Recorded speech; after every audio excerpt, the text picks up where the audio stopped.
আজকে আমরা তৈরি করব লাজানিয়া। সেজন্য এখানে গ্রাউন্ড চিকেনটা আমরা কুক করে নিয়েছি, আর এখানে হলো লাজানিয়া শীট, এটা আমরা সিদ্ধ করে নিয়েছি।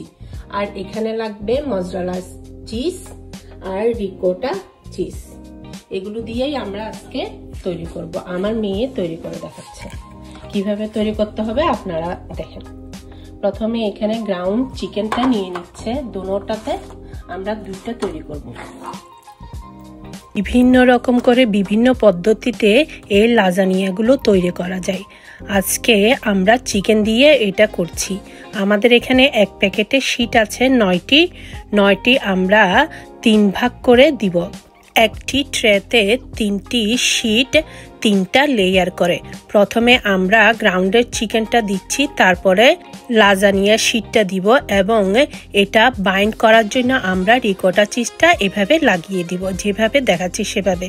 তারপরে দিব এর উপর গ্রাউন্ডের চিকেন, আবার তারপরে মজরেলা চিজটা। ভাবে আমরা প্রতিটি ধাপে 3টি করে করছি। আপনারা আপনাদের পছন্দ মতো লেয়ার দিতে পারেন এবং বড় ট্রেতেও করতে পারেন। ওভেনে 350 ডিগ্রি 20 মিনিট দিয়েছি, এরপরে ব্রয়লে দিয়েছি 5 মিনিট। ভালো লাগলে শেয়ার করবেন।